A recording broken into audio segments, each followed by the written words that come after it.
Just do it. I know I've talked about this before, but Nike really did know what they were talking about when they picked this slogan. But today I interviewed Yai Johnson. She's actually out of Omaha. She is a serial entrepreneur. She has her own online boutique. She runs a childcare center. They also have a commercial cleaning business. So she really does do it all. And one of the biggest things and one of her biggest tips is really understanding the tax side and the financial side of your businesses. Because even when you're hiring a CPA to do the things, they're also human and they can make mistakes as well. But it actually ended up costing her to go through an audit.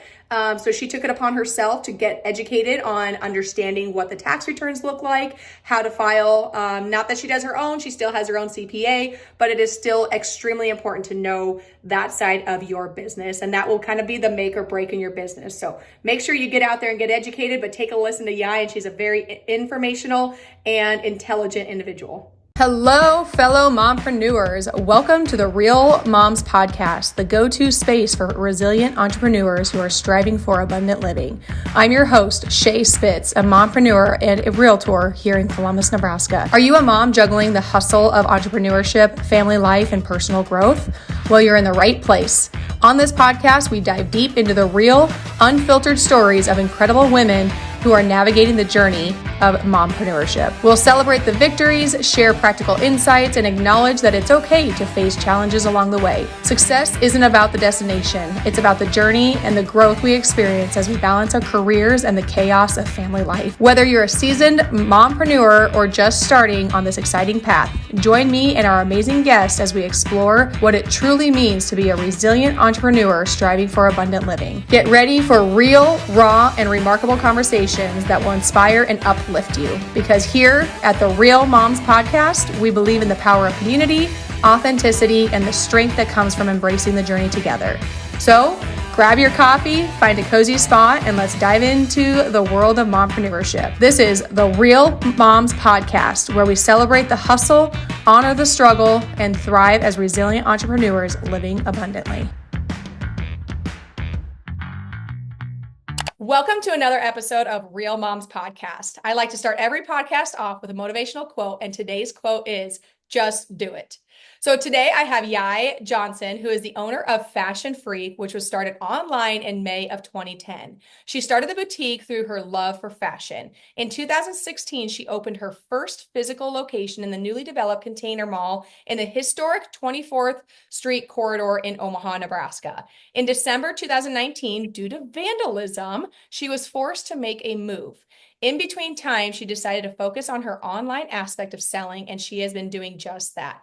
We say so long, old spot. So Yai, thank you so much for being here and being on a guest on my podcast. For having me.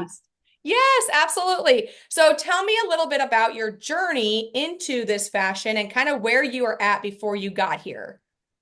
Okay, so I started again in 2010, and I started traveling back and forth to California, which was still is one of the best spots to kind of do like merchandising and stuff like that.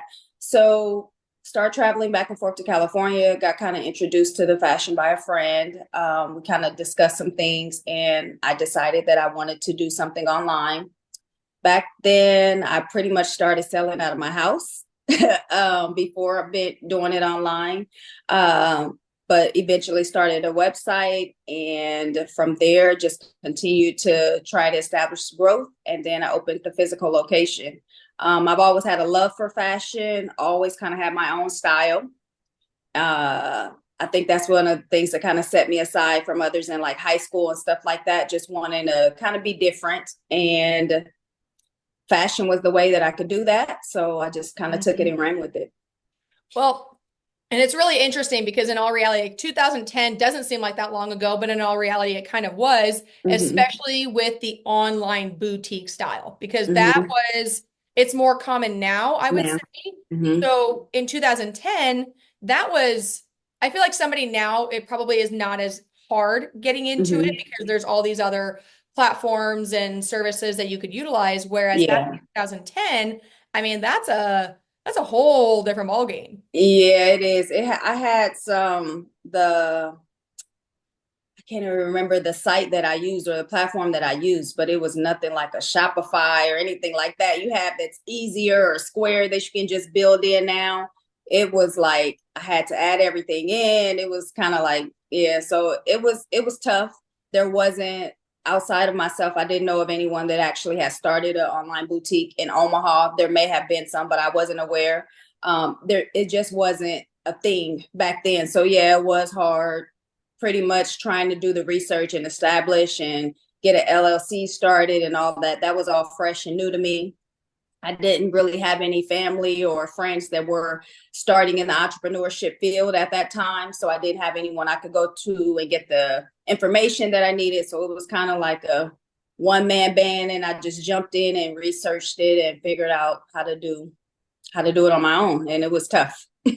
Yeah, because even just researching LLCs and doing all of that, not as easy as Mm-hmm. it is today. Yeah. And everything today is a lot more fast paced, but for exactly the Mm-hmm. reason that we were just talking about. Now you have Shopify and you have the Square, Yeah. you have all those systems in place Mm-hmm. that make things so much easier. Where back then it was slower because you had to make sure that you were getting the billing correct. You probably Right. you were getting their address and their contact, whatever, Mm-hmm. where now it's all just systematized. It's just go, I'm sure. Yeah. Mm-hmm. So what were you doing prior to this? Were you an entrepreneur or were you a W-2? Yes, I was a W-2. I worked in insurance. Just kind of doing like billing through like a teleservice company back then. Then I worked working at an Omaha public school doing like after school type program. So I kind of had some time on my hands for a while because I did that kind of part time. So yeah, W-2, and just decided, hey, I need extra income, especially with working part time and stuff like that. So just something that I tried. So how old were your kids when you decided to go on this venture, and how did your husband take to all of this? Was he supportive? Was he not? Where were you at? Uh, yeah, well, yeah, pretty much. My kids were, I want to say like, that was a long time ago. Probably they were young. They were in elementary school, both my son and my daughter. Um, I had just had a baby. Um, so yeah, he was supportive as far as like the financial aspect of it. Really didn't know.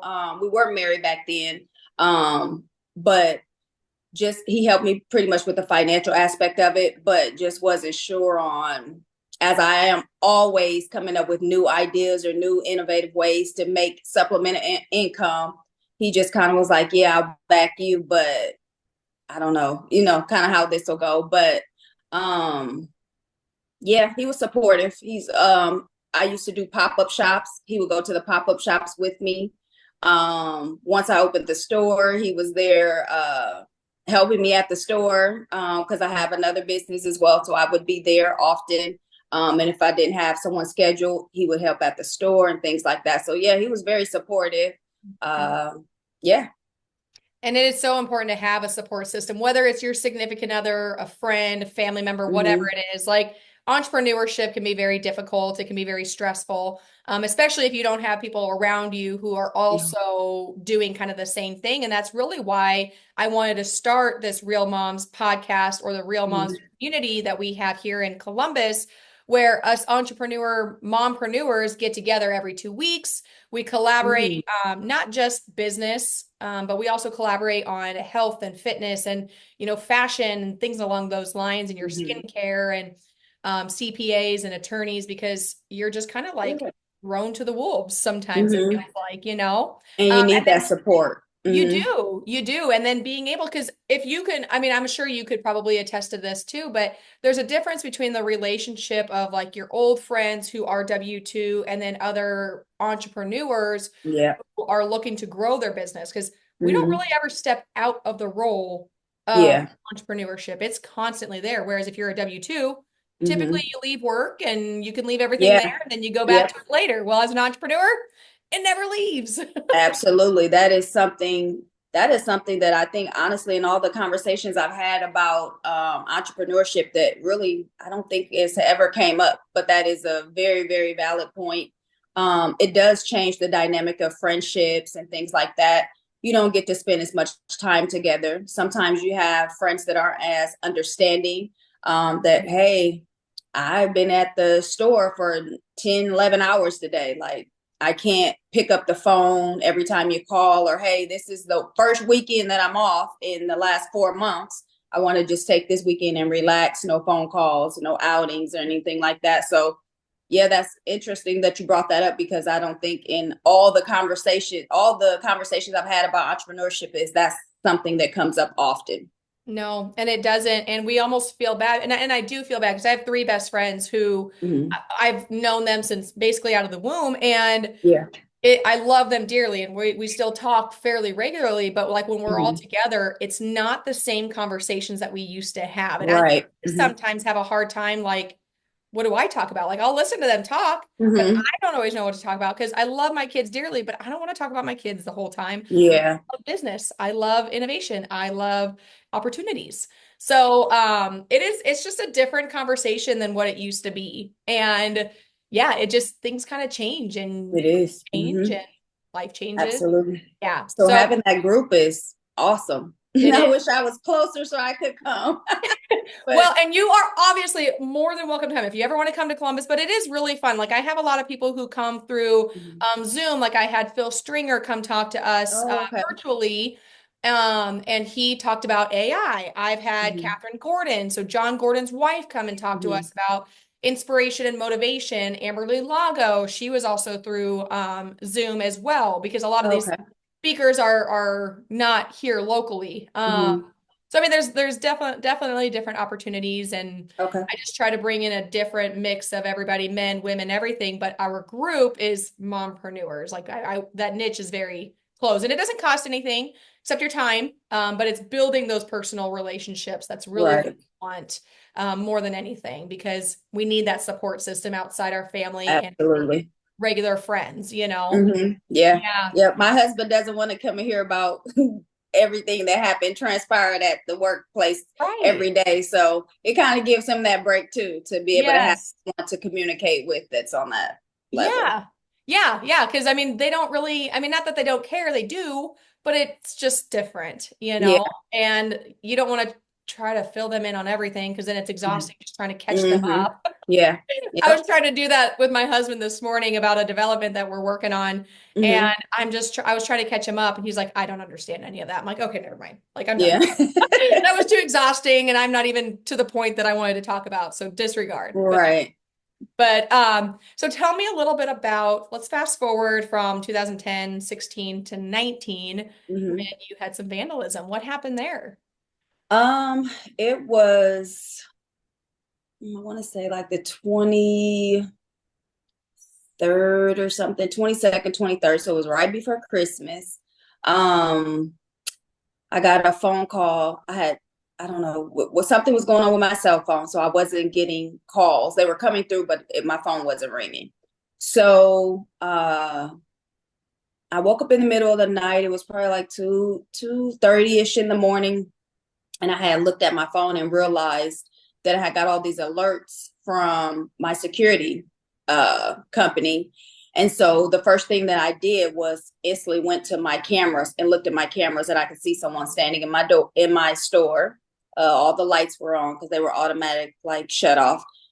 The security was in my store. And right then I started calling the numbers back that had called me. And one of the police officers was actually outside my house because he said he couldn't get a hold of me on the phone. So he decided to drive to my house to let me know what happened. And he just told me that someone had threw a brick through the store. Me and my husband went down to the store. There was a brick probably about 15 feet long that was, or 15 inches, sorry, 15 inches long, that was someone had through the window. They took a few of the clothing items, but mainly they took like the iPads, POS system, stuff like that. Um, so we kind of just had a company come board up the store for a little while. Kind of was waiting things out to kind of see if there was going to be any security measures or anything like that improved, because it has been kind of like on a to-do list with management and stuff like that for a while. And after thinking about it for probably like a couple months, actually, we were closed for like maybe 2.5 months. We decided to go ahead and just move out.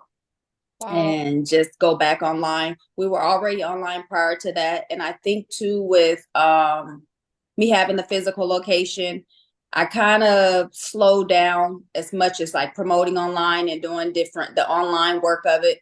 So, and we had we still have another business. So I just kind of stepped away from doing that full time and going back online with that and kind of focusing more on the other business that we have. Yeah. So what happened? Like, did insurance cover any of the damages, or were you out that kind of money? Yeah, we were out of the money. We did have insurance. They did cover the repairs and stuff like that of the window. They would cover the repairs of the window and stuff, but we didn't end up staying. So I think the management company, they went ahead and covered the cost of the windows and stuff like that. But we did have some small insurance, but it wasn't a lot. So you were out I'm assuming they never found the individuals. Yeah, and I didn't understand why they took the iPads, because of course we have them on like the Find My iPad and stuff like that, but unfortunately we never located them. So I don't know where they are. They never like powered on or anything like that. So yeah.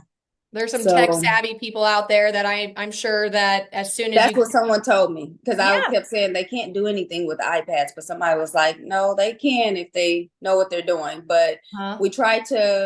we're in like negotiations with the management company, trying to get some things taken care of and kind of having them take on some responsibility, but they just didn't at the time. So we just went ahead and moved everything out. Probably like we waited on them and gave them opportunity for maybe like a couple months, move some things out. And yeah, I think we probably moved out in maybe like March, I think. Yeah. And Wow. so I think somebody ended up taking over that space. And I want to say once they got things taken care of was like August or September, something like that. So yeah, it was a pretty long time for the management and stuff like that to get things taken care of on their end. Yeah, gosh. I mean, I don't think people realize like that vandalism can cost so Hmm. much money and time. It's not just Yeah, time, it's the money that even the management company was out, but yeah, obviously the money that you guys were out. yeah. Yeah, I mean, it's all about adapting to the change and Hmm. trying to make the best decision out of a tough situation. Yeah, because it was, I think more so outside of the financial part, it was more so emotional. Like for me, like I have so many people still like, oh, I miss your store. I have things that come up all the time in like social media, like Snapchats and stuff like that. It's like, Memories. yeah, I missed it too. I was just watching the other day. I used to do like videos and stuff showing off clothes and talking to just whoever was watching on like Facebook Live and stuff like that. And I still have a lot of those on my phone. So I was kind of scrolling the other day and I was like, man, but I just think so much has changed since then. And I just think like at this time too, because people are always like, when are you going to open the store again? I'm like, I don't know if I will. I'll just probably continue to keep my online presence. And I think it's so hard for like overhead and everything at this time. Fortunately, at that time when I was open, I was able to be there. So I didn't have much of an overhead other than like the retail space. Mhm. But and I had one other employee. So it wasn't like I was out of a ton of money then. But nowadays it's just like I don't think I'll take that chance, that risk. Yeah, I was just going to ask you, is it so? Because one thing that I always try to remind myself anytime I'm going through like good or bad emotional times is that when Hmm. emotions are high, logic is low. So I tell myself Hmm. all the time, like when I want to make a decision on something, I try to take a step back. I'm like, okay, am I being emotional, whether it's a good emotion Yeah. or a bad emotion? Because then my logic is not 100% there. So Yeah. kind of looking back, do you feel that you wish you would have tried to power through it, or are you glad that you stepped away? Um, 50, about 50-50. Hmm. Um, just because I loved, like, with me with fashion, there's a difference. Like one thing, for instance, one thing I would notice, if I was working, I would have a lot more foot traffic and a lot more people come in versus like when my employee was working at the time. Yeah. I think more so, I love fashion. I love putting looks together. I love like actually talking to the people or trying to come in and like, hey, this is where I'm going. I need something for this. And me being able to be like, okay, maybe this will work, and every time nail it. So Yeah. having those personal interactions, I miss so much. And having people come in just to say, hey, yeah, I just was stopping in, and by the time they leave, they're buying something, just having that effect on people and being able to have those good relationships and be able to see different people every day, all day is like one of the main things that I miss about it. Yeah. As far as like with the economy and the way things are evolving and changing with all the different ways you can purchase now and do different things, and majority of like retail being online and stuff like that, then I feel like everything happened for a reason. That's what I kept telling myself when it happened. And it's like, yeah, maybe there's something else here I'm not seeing, or maybe this is, for a good reason. I didn't know, but so 50-50. I miss it. I don't know if I'll ever go back to it. If the opportunity ever presents itself, then I may, because like I said, I really do miss those conversations and stuff. Well, and as an entrepreneur, we are, I mean, ultimately salespeople, you know what I mean? Mm-hmm. Yeah. And, but what I was talking to somebody the other day, and you're not selling the product, you're selling Mm-hmm. yourself, Yep. and like you said, like you felt like a lot more people came in and purchased Mm-hmm. when you were the one there because people were buying you. They weren't Yeah. really buying your product. They liked Yeah. you. They loved entertaining or Mm-hmm. communicating with Absolutely. you. And that's really what it's about. And you are Mm-hmm. selling you, and people need to like, know, and trust you. Because you could be selling the best product, but if you're not selling Mm-hmm. yourself and what you Yeah. represent, what you're all about, people Mm-hmm. don't care. You know what I mean? Like Absolutely. there's businesses out there that the product is, I don't want to say terrible, but because Mm-hmm. they know how to sell it and they love the reasoning Mm-hmm. behind, people buy that product over another one. And it could be somebody else who has a better product, but because they don't know how to sell themselves and sell the Mm-hmm. business, it doesn't sell. Yeah. So, I Yep. mean, you are really selling yourself. And as kind of like in real estate, it's hard Mm-hmm. to, That's what I was gonna say. Yeah. yeah, it is hard to basically, because I know a lot of agents will say, oh, I have a whole team. They take care of the listings, they take care of the buyers. And it's not that it can't be done, but it is a little bit trickier because when people are hiring me, they're typically hiring me. They want to Mm-hmm. work with Yep. me. And I can have systems in place basically where the agents are doing the exact same thing. But again, still a little bit different. People want Mm-hmm. that connection with the It's person yeah. hiring. Absolutely. It's about the connection and being personable and them having that rapport with you. So yeah, because Mm-hmm. sometimes you'll pull up at certain places, or you may pull up to a listing. And as a buyer, if I'm just not feeling the agent, I'm just not feeling the agent. I'm not going to Yeah. buy. Yeah. I'll, Well, go through exactly. someone else or contact someone else. So yeah, it's Mm-hmm. important. And I do Mm-hmm. think that it plays a major role in sales for sure. It does. It does. And like you can set people up, and I'm sure you probably have systems too where you set people up on like email campaigns and text campaigns Mm-hmm. and whatever else. Mm-hmm. But you're obviously not using the personal connection Yeah. because it's all systematized, it's robotic, whatever. But it's not coming from your phone number necessarily. Mm-hmm. So like if there's a difference between a text message getting sent out through the system versus a text message getting sent out from my phone specifically, because then Mm-hmm. they know that's coming from me. Is it Right. extra work and more work? Absolutely. Like I reached out to probably 5 or 8 different buyers who have bought here recently with me. Hey, how's it going? Just checking up. How are things? Mm-hmm. And then they're like, oh, actually, you know what? There's this and this. Can you help me with this? I'm like, great, but if it was through a system, it would Yeah. be a long time to get back to it. It's just different. People like Mm-hmm. the personal connection. They really, Yeah. Mm-hmm. yeah. So where do you see your business going from here? And you said you have another business. Do you want to touch on that at all? Sure.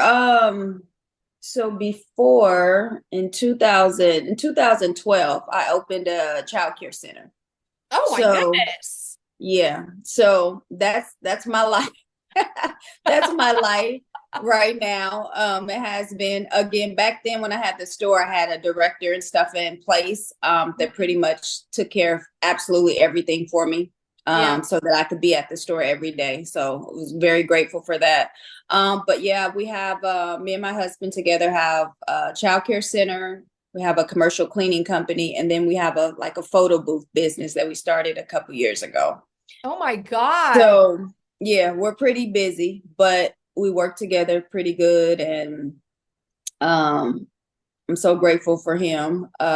He's not a Nebraska native, so he's not from Nebraska. He's from Charleston, South Carolina. Okay. But very, very grateful for him. He helps me out a great deal. So yeah.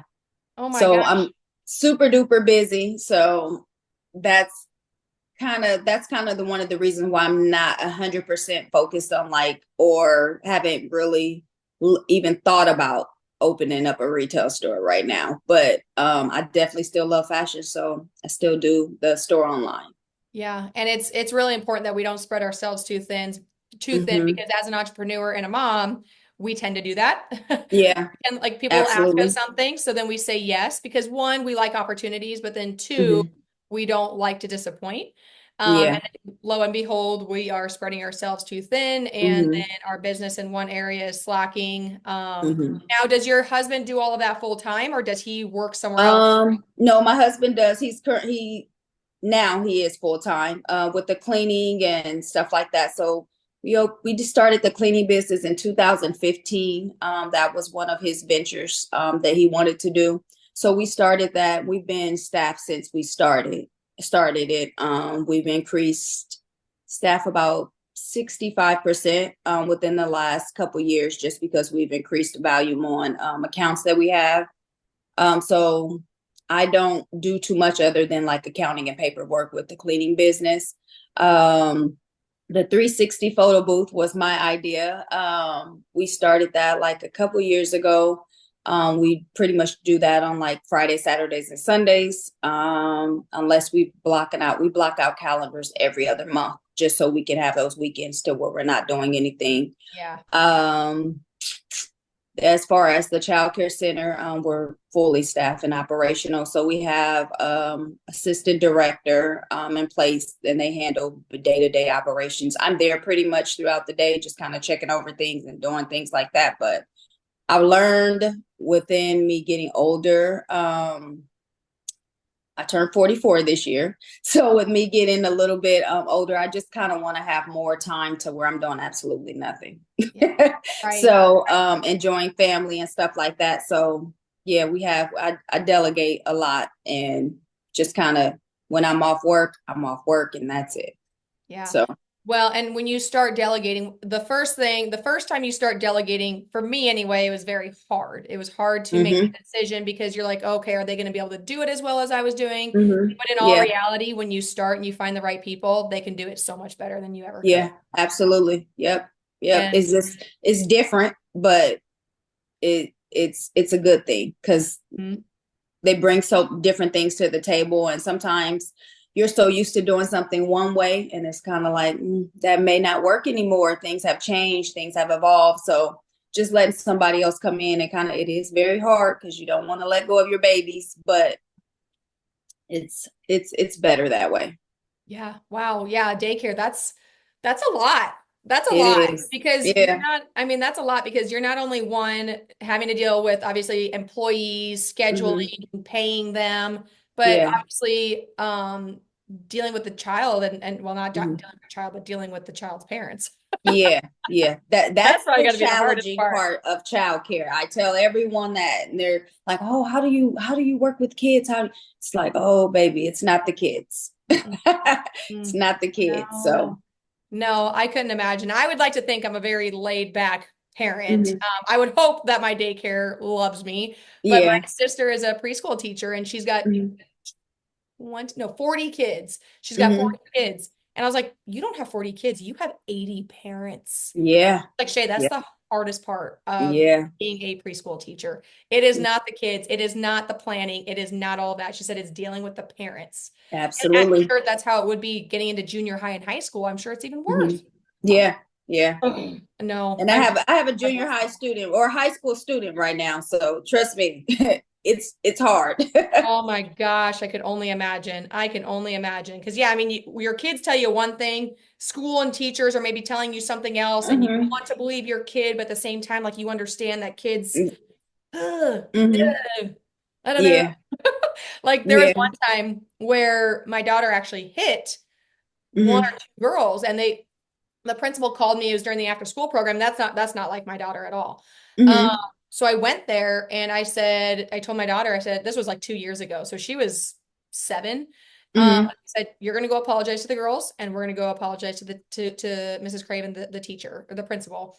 And it Hmm. took her a long time because she didn't want to. She felt terrible. And so she finally did. And Mrs. Or the principal, she said, Shay, I never see this anymore. I never see this. I said, well, what do you mean? She said, I never see parents come in and Hmm. apologize to the kids or the teacher. She said, usually it's coming in and saying, what did those girls do to my kid? Or what did Hmm. those kids do to my kid to provoke them to hit? And I said, well, yes, there was probably something that those kids did, but that's Hmm. not how my daughter should react. Yeah. I mean, Yeah. like, whether they did something or not is irrelevant because the way she reacted is Hmm. unacceptable. And Right. Yeah. yeah, and she's like, we never see that. Never. Hmm. Parents don't come Yeah. in and have their kids apologize to the kids or the Mm-mm. teachers. It is, what did they do Yep. to provoke my What did they do? What happened? What did you do to him? What did you do to mm-hmm. her? Yeah. Mm-hmm. Yep. Yep, that's exactly right. And I don't even know if I even found out what those other kids did because it was irrelevant. I mean, Yeah. find a way to react differently. Go talk to a Hmm. teacher, walk away. You don't need to hit. So it Yeah. was just an interesting outlook that I don't see the other side of things. You know what I mean? Yeah. Hmm. So I know sometimes my daughter's like, Mom, you're so mean. Well, I mean, that's life. You'll Yeah. figure it out. You'll figure it out. You're gonna figure out Hmm. the hard way. I did, you will, and you're gonna be better off doing it that way. So Yep. Absolutely. yeah, so yeah, you obviously have a lot going on. You said that you do Hmm. a lot of the accounting and the billing and stuff. Hmm. How did you learn that? Because I feel like that's probably one of the most important things, but yet something that a lot of people don't focus on. So, a lot of business overall. Like I am a college graduate and stuff like that, but I didn't graduate college until after I started my business. A lot of it is just researching, reading, doing it on your own and figuring it out. Even like a couple years ago, I had a situation arise with one of my my accountant and taxes. So an audit came about. I had to do the audit. I had to take care of it and work through the IRS with getting everything cleared up. But just from her making that error and that mistake made me be like, you know what? Let me go take a tax class. That way, if there is an error made or um, something comes about, I know what I'm looking at. I know what because before then she could be like, okay, here, Yai, I'm done with them. Go ahead and sign. And I'm like, okay, looks good. I don't really know what I'm looking at. So I sign and then issues occur. So it's like, you know what, to prevent that from happening again, let me go get educated. Let me go take this tax course. And that's what I did. So that I know what to do going forward and I know what I'm looking for. I know if there's an error, I'm going to notice it and recognize it because I've researched it and did it on my own. So a lot of it is self-taught. I did pick up a lot from school. I actually just went to our community college here in Omaha and got a degree. But a lot of it is just self-taught, kind of doing the research on my own and learning from experience. Yeah, absolutely. So a couple things on that. One, that's why I think it's so incredibly important to have the right CPA. And I had to Mm-hmm. go through about 4 different CPAs in about 5 years before I felt like I found the right one. And Mm-hmm. does it suck? Kind of. It's not Yeah. to do Yeah. all that transitioning.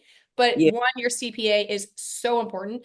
But Mm-hmm. two, even when you do find the right CPA, like you said, it is so important for you to be educated on what they are Mm-hmm. doing because Yeah. I think so many people are like, oh, I have a CPA, I pay them a lot of money, they know Mm-hmm. what they're doing. Yeah. They also don't do your business. You know what I mean? They're seeing everything on a sheet of paper. They're seeing numbers. They don't know everything behind the scenes. So you do have to stay educated on tax laws, tax rules, not everything.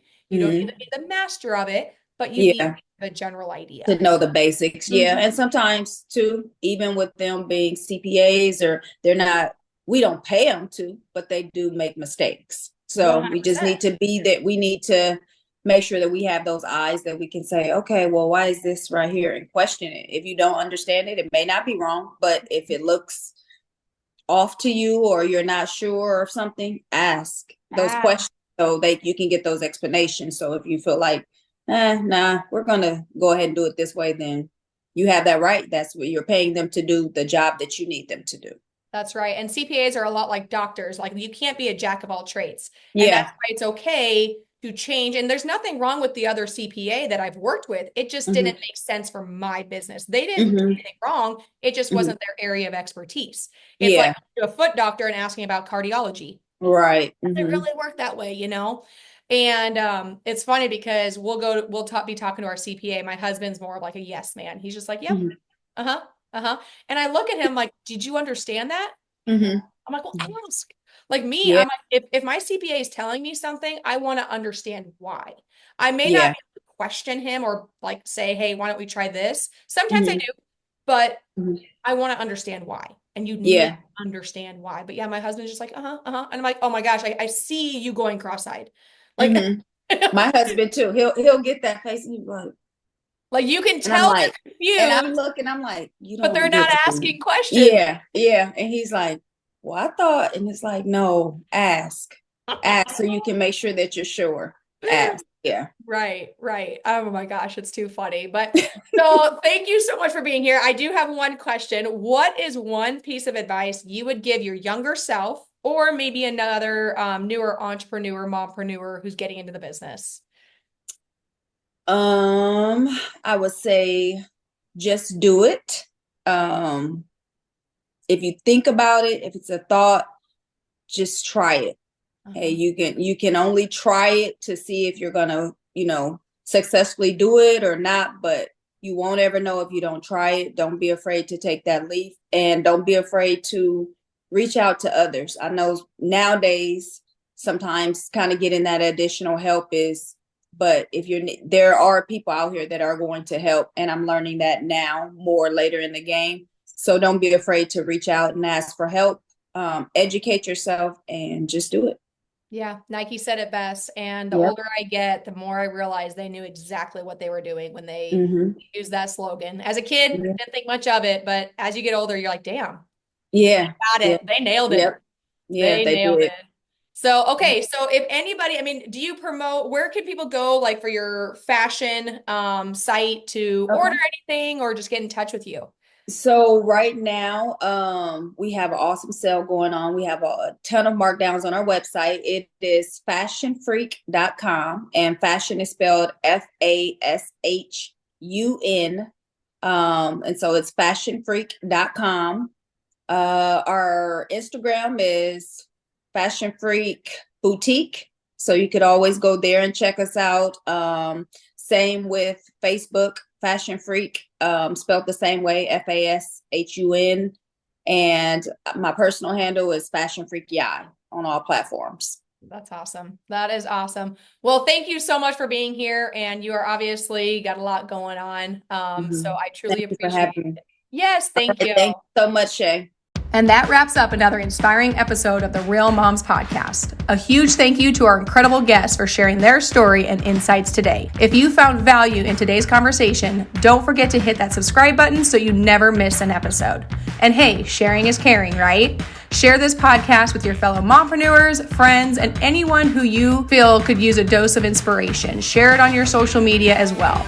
But most importantly, if you found this episode helpful, please leave me a 5-star review. This helps get our information out to those who have never heard or seen us before. Are you feeling inspired and you're sure that you could add some value to the podcast? Shoot me a message and let's talk. We love hearing from you. So connect with us on social media. Tag me at Shay J Spitz Shaejspitz, that's SHAEJSPITZ, and share your thoughts and takeaways, or even suggest topics you'd like to have us explore more in the future episodes. Remember, you're not alone on this journey.